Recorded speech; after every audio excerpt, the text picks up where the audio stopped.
Dimanche 8 janvier, sur RTL, Anthony Bourbon, investisseur de Qui veut être mon associé, M6, est revenu sur son parcours assez compliqué, de sans domicile fixe à l'adolescence à millionnaire.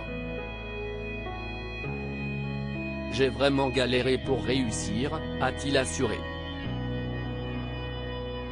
C'est un self-made man, version French Touch, comme il pourrait se décrire lui-même à grands coups d'anglicisme.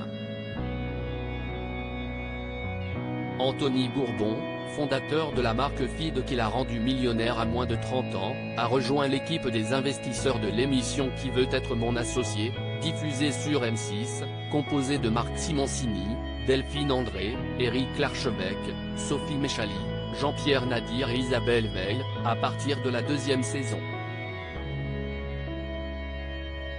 Et il est de retour dans la troisième édition du programme, plus déterminé que jamais. L'année dernière, c'était l'échauffement pour moi, je prenais mes marques, mais cette année, je vais être pleine puissance, a-t-il assuré dans l'épisode diffusé mercredi 4 janvier. Rien ne prédestinait Anthony Bourbon à devenir entrepreneur, et encore moins millionnaire.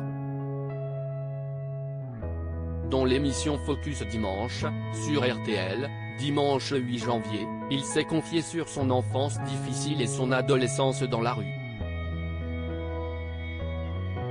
J'ai eu un parcours assez compliqué, a-t-il commencé. Et d'ajouter, puisque je viens d'une famille pauvre.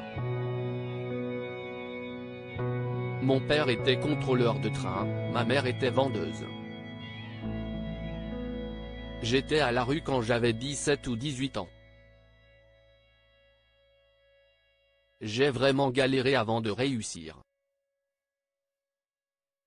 Et il veut désormais être un exemple.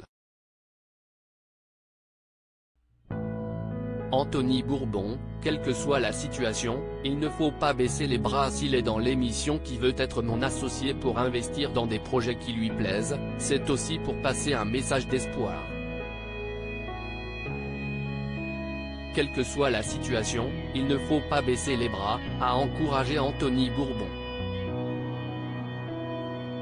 C'est parfois très difficile, si est parfois très injuste.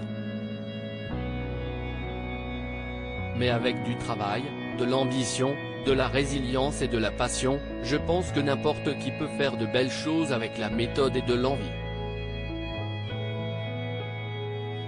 You can do it.